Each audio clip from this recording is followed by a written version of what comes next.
ಗಡಿಗಳನ್ನು ಗುರುತಿಸಿದಂತಹ ವ್ಯಕ್ತಿ ಆ ದಿನ ಆ ಕಾರ್ಯ ಮಾಡಿಲ್ಲದೇ ಇದ್ದರೆ ಇವತ್ತು ಈ ಮಹಾನಗರ ಇರ್ತಾ ಇರಲಿಲ್ಲ.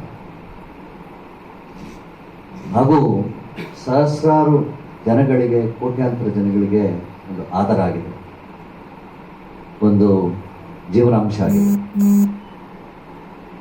ಅವರನ್ನ ಕೆಂಪೇಗೌಡ ಮಾಡಿದಂತಹ ಮಹತ್ ಕಾರ್ಯನ್ನ ನಾವು ಈ ಪೀಳಿಗೆಯವರು ಮತ್ತೆ ಅದನ್ನ ಜಾಗೃತಿಗೆ ಮೂಡಿಸದೇ ಇದ್ರೆ, ಜಾಗೃತಿಗೆ ತರದೇ ಇದ್ರೆ, ಮತ್ತೆ ಮುನ್ನೆಲೆಗೆ ತರದೇ ಇದ್ರೆ, ಇನ್ನು ಮುಂದಿನ ಪೀಳಿಗೆಗಳು ಕೆಂಪೇಗೌಡರನ್ನೇ ಮರೆಯುವಂಥ ಒಂದು ಸಮಸ್ಯೆ ಉದ್ಭವ ಆಗುತ್ತೆ. ಇದಕ್ಕಾಗಿ ನಾವು ಅವರ ಹೆಸರನ್ನು ಗುರುತಿಸಿ ಅವ್ರು ಮೂಡಿಸಿದಂತಹ ಛಾಪನ್ನು ಈ ಮಹಾನಗರಕ್ಕೆ ನಾವು ಅದನ್ನು ಮತ್ತೆ ಅಸ್ತಿತ್ವಕ್ಕೆ ತರಬೇಕು.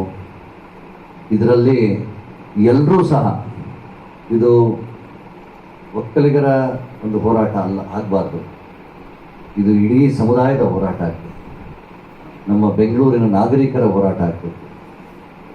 ಹಾಗೂ ನಾವೆಲ್ಲರೂ ಸಹ ಸೇರಿ ಈ ಒಂದು ನಮ್ಮ ಮೆಟ್ರೋಗೆ, ಇಡೀ ಬೆಂಗಳೂರ ಮೂಲೆ ಮೂಲೆಗೂ ಸಂಚರಿಸುವಂತಹ ನಮ್ಮ ಮೆಟ್ರೋಗೆ ಕೆಂಪೇಗೌಡ ಮೆಟ್ರೋ ಅಂತ ನೇಮಿಸಬೇಕು ಅಂತ ನಾವು ಆಗ್ರಹಿಸ್ತೀವಿ.